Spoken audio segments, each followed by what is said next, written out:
If you're someone who gets stuck analyzing every little choice, from what to eat for dinner to which career path to take, well, you're in the right place. We're about to dig into the real reason you overthink everything, and I'm willing to bet it's not what you think it is. Okay, let's just get this out of the way right now. You've probably spent a long time telling yourself you're just indecisive, or you're a perfectionist, or that you just have a problem making up your mind. But what if that's not the real issue at all? See, this isn't about pros and cons lists. It's not about logic, and it's not about having too many options. The thing that's actually keeping you stuck is that you have a trust problem. And that's really the heart of it, isn't it? Overthinking isn't some kind of careful strategy. It's a symptom. It's what your brain does to fill a void where faith in your own judgment is supposed to be. And without that self-trust, everything feels heavy. Deciding what to watch on TV can feel just as stressful as a huge life choice. The stakes always feel impossibly high because every single decision feels like a test you're terrified to fail. And this feeling kicks off that vicious cycle, that hamster wheel in your brain. You start replaying scenarios over and over, you imagine a dozen different outcomes, and then you start predicting every single thing that could possibly go wrong.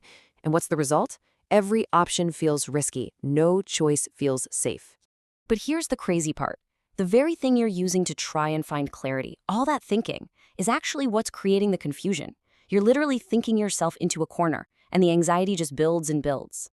So let's reframe what's really going on here.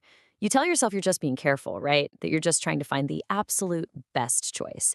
But the reality is, it's much more primal than that. You're not searching for the best option. You're desperately trying to find a risk-free one so you can avoid the pain of regret. Look, this behavior didn't just pop up out of nowhere. Somewhere along the line, you learned that making the wrong choice led to something bad. Maybe criticism or failure or just pain. So your brain cooked up this overthinking strategy as a defense mechanism to try and make sure that never, ever happens again. And this is the fundamental flaw in that whole plan. You're chasing an illusion. Certainty, it's not on the menu. No amount of mental gymnastics can predict the future or guarantee a perfect, painless result. It's an impossible task. Which brings us to the real question. If it's not about finding the perfect choice, and you know deep down that you can't control the outcome, then what is really keeping you frozen? Because let's be totally honest with ourselves, it's not because you don't know what to do. Most of the time you have a gut feeling, right? An intuition about which way to go. The problem isn't a lack of knowing. The problem is you don't trust yourself. And specifically, you don't trust yourself to handle whatever happens next. You doubt your ability to navigate disappointment, to pivot if you make a mistake, to survive the feeling of regret. The fear isn't really about making the wrong choice. It's about your own resilience. So maybe we need a new definition. Overthinking isn't a search for the best decision. It's a fear of responsibility for the outcome. It's an avoidance tactic because you've tied your entire self-worth to making the right choice every single time. And if the problem is really a fear of responsibility that's rooted in a lack of self-trust, then your go-to strategy of just thinking it through one more time is never going to work. That's like trying to put out a fire with gasoline. The real path forward has nothing to do with the options in front of you.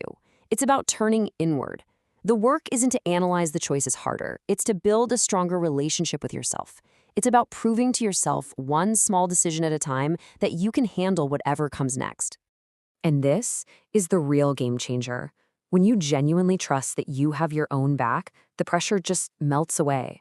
A so-called wrong decision just becomes an outcome, a piece of data, a lesson learned. It's not a catastrophe. It stops feeling dangerous because you have become your own safety net. So I'll leave you with this to think about. The next time you feel yourself getting stuck, stop asking, what's the right choice? Instead, try asking this: what would I do if I trusted myself to handle any outcome? Your answer to that question, that's the real decision.